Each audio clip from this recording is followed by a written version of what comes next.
भगवान तुल्य गुरु अष्टावक्र महाराज जी की जय। पिछले एपिसोड में हमने बताया था कि राजा जनक ने अष्टावक्र से 3 प्रश्न पूछे थे। ज्ञान क्या है, मुक्ति क्या है और वैराग्य क्या है। अष्टावक्र महाराज ने अगले सूत्रों में इसकी व्याख्या करी है। उन्होंने राजा जनक को समझाया कि मनुष्य विषयों का ही चिंतन करता रहता है, उसकी विषयों में आसक्ति हो जाती है और उस आसक्ति के कारण विषयों की कामना उत्पन्न होती है। कामना या इच्छा पूर्ति न होने से क्रोध होता है, क्रोध से मूढ़ता आती है, मूढ़ता अर्थात अज्ञान या अविवेक।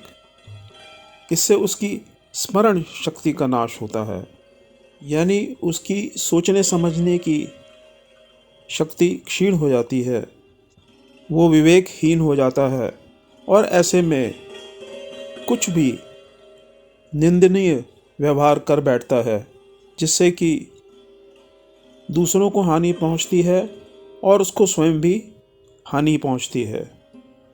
इंद्रियां सदैव अतृप्त रहती हैं। विषयों का कितना ही भोग किया जाए फिर भी इंद्रियां तृप्त नहीं होती। ये जितना भी विषयों को भोग ले, इसको विषयों की चाह वैसे ही बनी रहती है। इन विषयों को भोगने से इसे पूर्ण शांति तो कभी मिलती ही नहीं।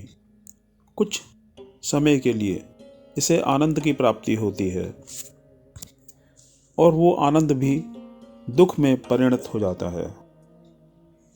जीव हमेशा चाहता है कि ये दुखों से छूट जाए, इसे दुख और सुख की दोनों की प्राप्ति होती है, परंतु ये दुखों से ही छूटने की इच्छा करता है, सुखों से नहीं।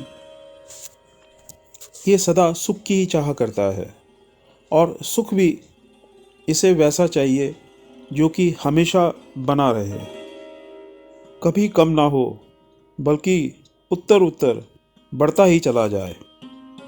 इसे जब ये समझ में आने लगता है कि संसार दुख रूपी है, इसमें जो सुख भासता है उससे भी दुख ही मिलता है और जो सुख मिलता है वो भी दुख में ही परिणत हो जाता है।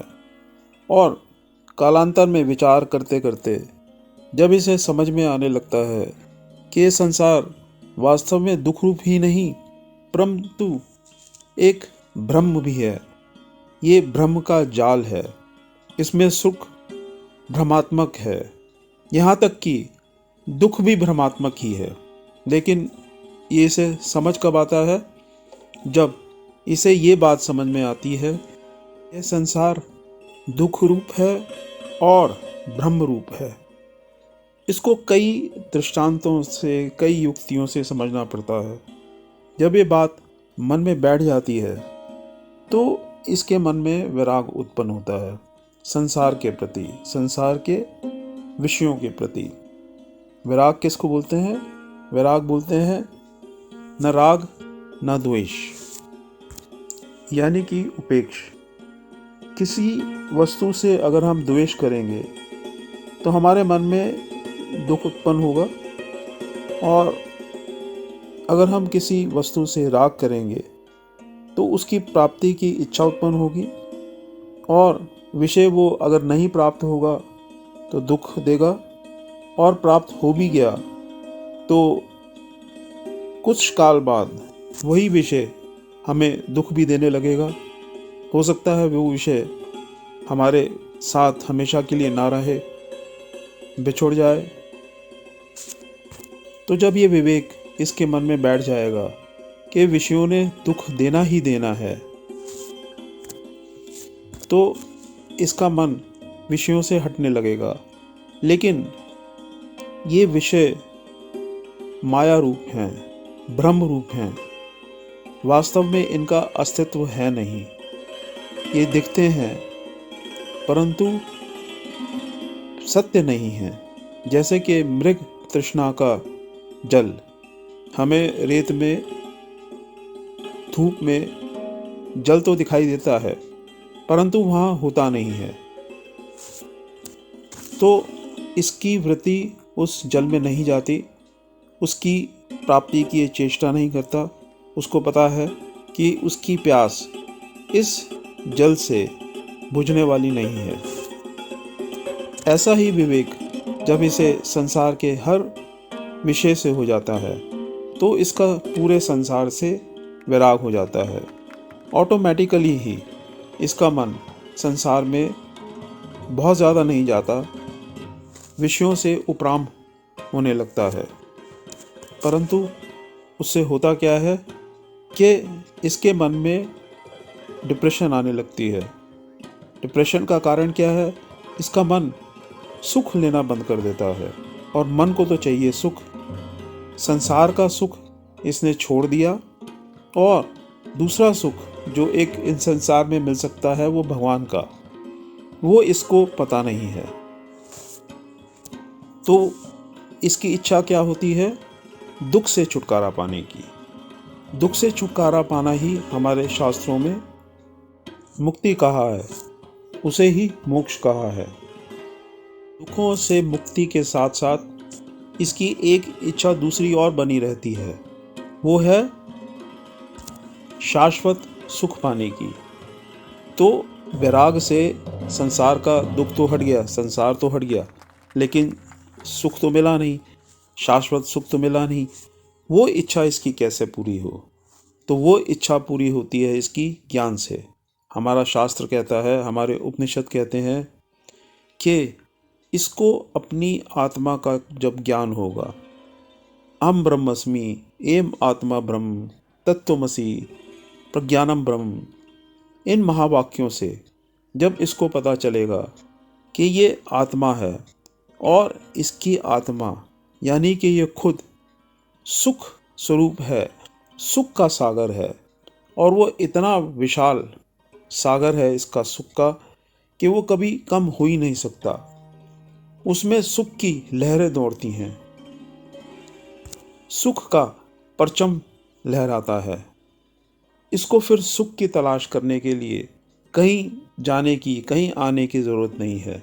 वो शाश्वत सुख जिसे अपनी आत्मा का मिल जाता है, वो कभी दुखी नहीं होता, किसी चीज़ से भयभीत नहीं होता, यहाँ तक कि अपनी मृत्यु का भी उसे कोई भय नहीं लगता। उसका घर संसार उजड़ जाए तब भी वो परेशान नहीं होता। दुनिया उजड़ जाए, महाप्रलय आ जाए, परंतु उसके मन में लेश मात्र का भी दुख नहीं होता। ऐसे ज्ञानी के लिए कहा गया है कि एक ज्ञानी को, ब्रह्म ज्ञानी को, आत्मज्ञानी को दुख से बिल्कुल चिढ़ हो जाती है। और ये भी कहा गया है उसकी प्रशंसा के लिए कि दुख को उससे चिढ़ हो जाती है।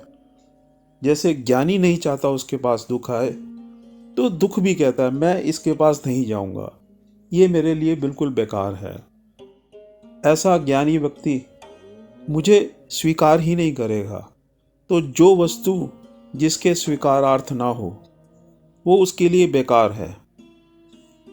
तो ज्ञान क्या है? ज्ञान है अपने आत्मा को, अपने स्वरूप को जान लेना। उसका फल हमारे शास्त्र और अष्टावक्र गीता यही बता रहे हैं कि तू हमेशा के लिए दुखों से छुटकारा पा जाएगा और तुझे उस परमानंद की प्राप्ति होगी जिसकी तुलना किसी और सुख से नहीं हो सकती। उदाहरण के लिए ये भी बताया गया है कि एक अग्नि है दिए की और एक अग्नि है सूर्य की, तो दोनों का कोई मुकाबला नहीं है। हमें जो संसार में सुख मिलता है वो दिए की अग्नि, दिए की रोशनी के बराबर समझ लो, और आपकी आत्मा में इतना सुख है जैसे कि सूरज की रोशनी, सूरज की तपिश, सूरज की गर्मी। भगवान की बातें YouTube चैनल के इस एपिसोड में हमने थोड़ा सा ज्ञान, मुक्ति और वैराग्य के बारे में बात करी। ये सब हमने अपने शास्त्रों से व अष्टावक्र गीता के सार से ग्रहित किया है। आगे इसी विषय पर और चर्चा करेंगे। तब तक के लिए नमो नारायण।